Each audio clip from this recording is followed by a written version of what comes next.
Good morning, students. In the last video lecture, you studied about the Mendelism. Today, we will discuss monohybrid and dihybrid crosses. But before starting this, we need to clear some basic genetical terms. The basic genetical term means gene and allele, genotype and phenotype. These are the basic terms which we need to clear. तो first is what is gene. आप gene कहते किसको हैं? तो gene means what? आपको पता है कि genetics revolve around the DNA. जहाँ डीएनए है वहीं जेनेटिक्स है. इसलिए जेनेटिक्स को हम लोग इस तरह से भी डिफाइन करते हैं कि genetics is the study of DNA, study of gene, how they, what they are and how they functions. हैं क्या, वो फंक्शंस कैसे करते हैं, ये भी जेनेटिक्स को हम इस तरह से भी डिफाइन करते हैं. तो DNA, it means this one is a program molecule. This one is a program molecule. ये एक प्रोग्राम मॉलिक्यूल है. नेचर का इसमें प्रोग्रामिंग है और अकॉर्डिंग टू दिस प्रोग्राम आपका सेल रन करता है, आपकी बॉडी रन करती है. तो इसमें जो प्रोग्राम स्टोर्ड है वो एक प्रोग्राम को स्टोर करने के लिए जितना स्पेस आप इस डीएनए ने ऑक्यूपाई किया, that space is called one gene. अब ये प्रोग्राम किस चीज़ का है? One gene means one program. ये प्रोग्राम प्रोटीन सिंथेसिस के लिए है. प्रोटीन का प्रोग्राम यहाँ लोड है. अगर ये प्रोग्राम ऑन होगा तो एक सिंगल प्रोटीन का फॉर्मेशन होगा. दैट मीन्स कि one gene one protein, one gene one enzyme.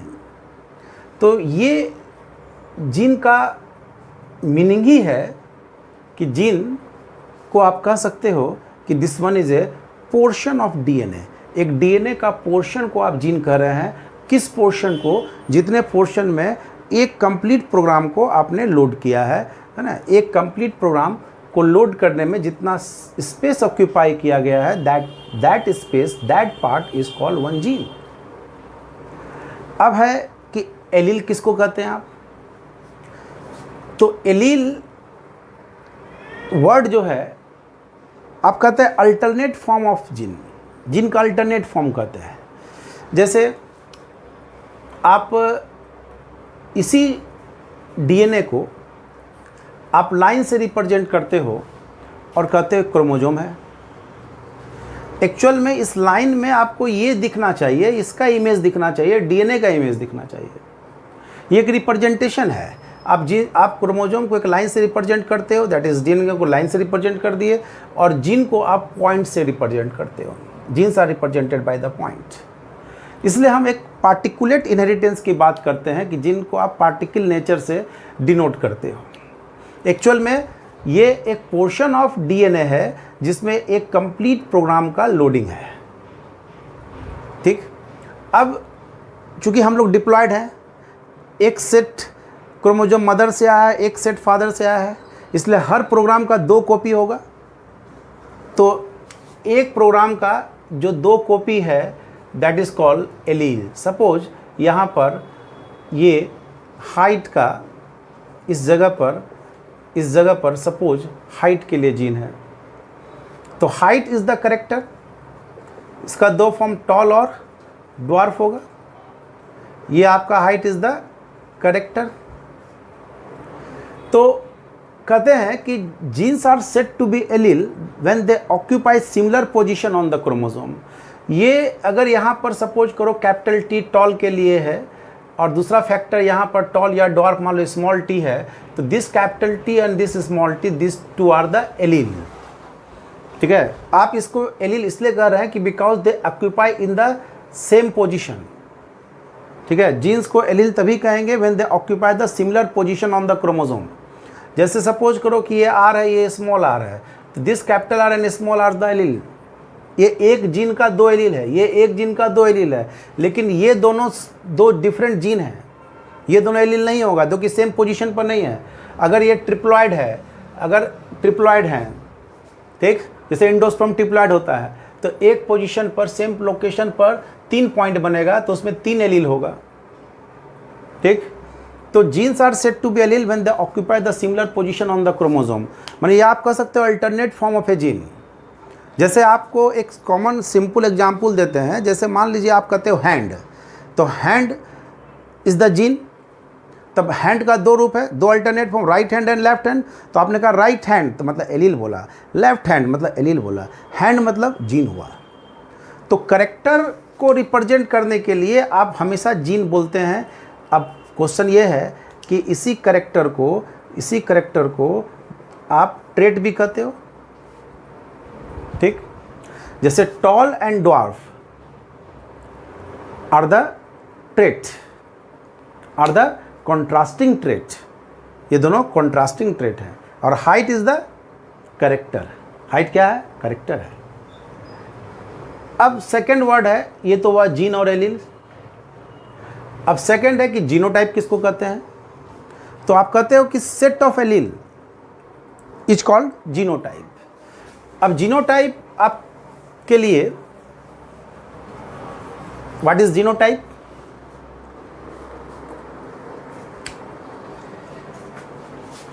Genotype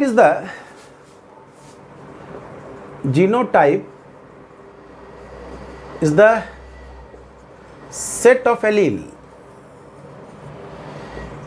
that individual possess. Set of allele, जैसे आप set of allele मतलब कैपिटल T स्मॉल t, ये set of allele, this one is the genotype. अगर similar pair है तो ये homozygous है, dissimilar है तो ये हेट्रोजाइगस है। तो set of allele is called genotype. Next is what is phenotype? What is phenotype? तो phenotype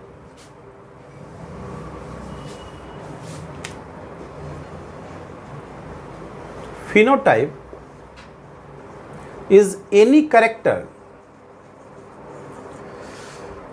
of an organism that can be described and measured.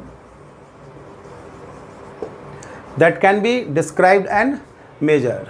जिसको आप डिस्क्राइब कर सकते हैं, जिसको आप मेजर कर सकते हैं, ठीक है। वो फिजिकल हो सकता है, फिजियोलॉजिकल हो सकता है, बायोकेमिकल हो सकता है।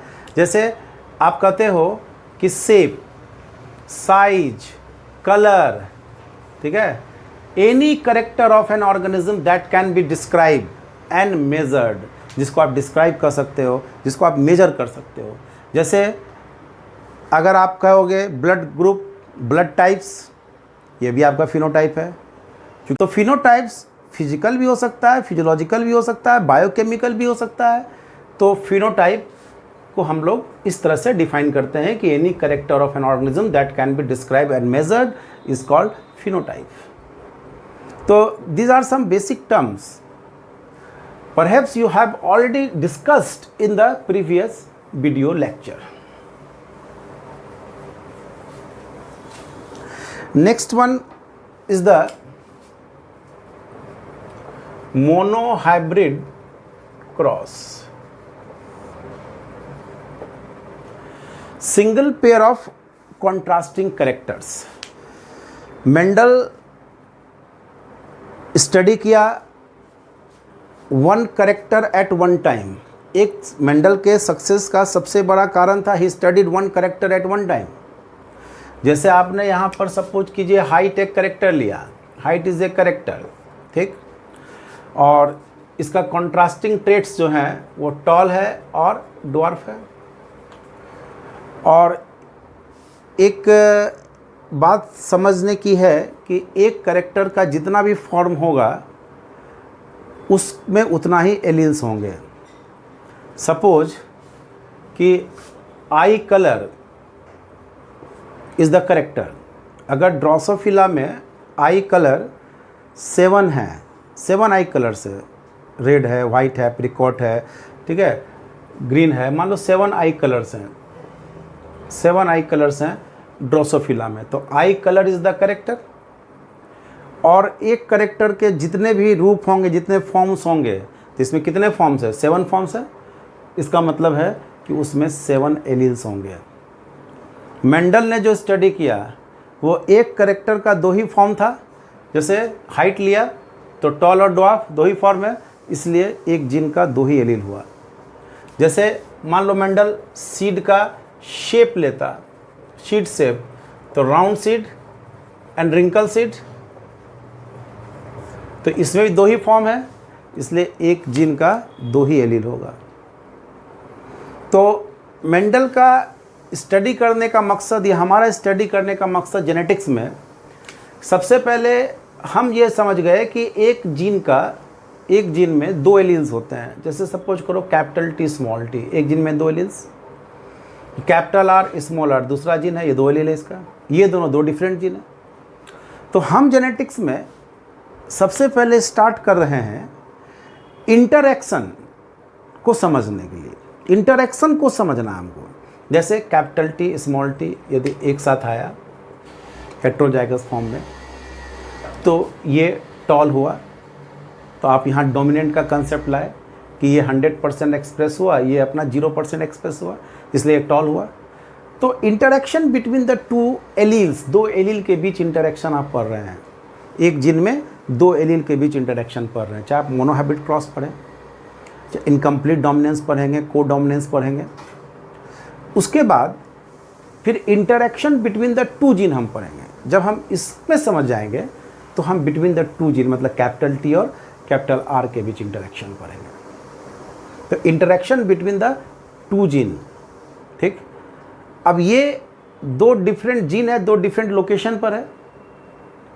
अब ये अगर ये सपोज करो ये कैपिटल टी ने इस स्मॉल टी को दबाया, ये 100% एक्सप्रेस हुआ, ये 0% एक्सप्रेस हुआ, तो ये डोमिनेंट हुआ, ये रिसेसिव हुआ।